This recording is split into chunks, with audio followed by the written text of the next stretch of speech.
This is Stephen Boxing UK in association with Supreme CBD. Andy Clarke, I haven't bribed you at all to do this interview. What a fight that was as a main event. Yeah, it was crazy, wasn't it? I think 8 seconds it was, the first knockdown. He didn't really look hurt, but it's still a bad start. And then he got caught again at the end of the third. And outside of that, he was on top and he looked pretty much in control. But he was always dangerous, Zuko. But the finish was great when it came. He just overwhelmed him, and Zuko needed saving. The corner eventually did it. But it was a kind of a wild old fight. In front of a brilliant crowd. He's a TV fighter, isn't he? Yeah. He's entertainment, you know. And it's great when you find people like him, because no one knew who he was 2 or 3 years ago. He didn't have a stellar amateur career, but it just shows that these kind of rough diamonds, they're out there, and you never know what they can turn into sometimes. I mean, look at this place. Next time he boxes here, there'll be even more people. Yeah. Do you think he fought for the crowd a little bit? Because they were all on his side, and a couple of times he got a little bit excited, but he calmed down. Was that the fight that he needed, do you think, as well, in the long-term maturity of him? Yeah, I think so. I think when you get caught that early, it's probably difficult to know how to react exactly, but it didn't seem to really faze him too much. He could have kept it a little bit longer. He can always keep it a little bit longer, and I think that is something he does need to work on moving forward, just that ability to do things more than one way, because he's got the natural tools for it. So yeah, I think he will have learned an awful lot from that. But European, British and Commonwealth champion. And it was great to see a fight like that, because James Cook used to have that belt, didn't he? Yeah. And he passed away this morning, which was a real shock and really sad.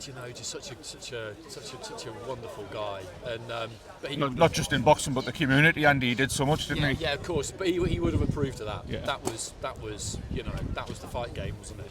Yeah. I know you're dashing, Andy, so 2 very quick ones. I have to ask you about the future of Sky Sports and Boxer while you're here. I don't know if you've seen Eddie Hearn's done an expected interview talking about it, and he said it was never ever going to work, Boxer following Sky, because it was like Alex Ferguson being followed at Manchester United. The Daily Mail have reported that's it. Can you tell us what you know and what the future of boxing on Sky Sports looks like for us?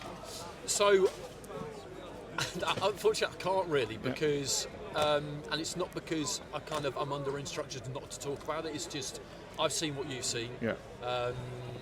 I've yet to have absolute confirmation that that's correct, but the guy who's written it is, a very reputable guy. Yeah. People will have plenty to say about it. Eddie's never short of a comment, and we'll just have to see. If it is true, then we'll just have to see what happens next. Yeah. But it's generally one of those situations where I don't know. Yeah. I don't know. So it's an easy one to answer, actually. Yeah. On a broader scale, though, Andy, everyone that we spoke to at Newcastle last night and today have said we need boxing on Sky Sports. You go along with that? Because I'm of an age now where I can remember it really taking off on Sky Sports, and that whole football fan watching the football and the boxing's on there. This is where, regardless of anything else, this is where the people get the global attention, isn't it, on Sky Sports? Yeah, it's the biggest platform, and I'm not knocking DAZN. Yeah. They're doing their thing, and it's the more people covering boxing, the better. I know practically everyone who works there. Yeah. But it is the biggest platform. Yeah. It commands the biggest audience, and I totally agree. Yeah. I totally agree, and I think they've always done it. They've done it for 30 years. Yeah. And I don't see why they would stop doing it now. Absolutely. I really don't. Absolutely. We'll end with a plug. How I bribed you to get here. Now, on Twitter, you've been telling everybody to buy your softback. Oh, no, so I went to buy it. And it's actually cheaper to buy that one, Andy. I know. I think they're trying to sell the rest of these, so it's actually cheaper to buy this than it is to buy the paperback. Yeah. Buy whichever one you want. Buy them both, whatever. But I promise it is a good read. Yeah, good man. Andy Clarke, I really do appreciate you spending your time. Safe journey home, mate. Cheers, you too.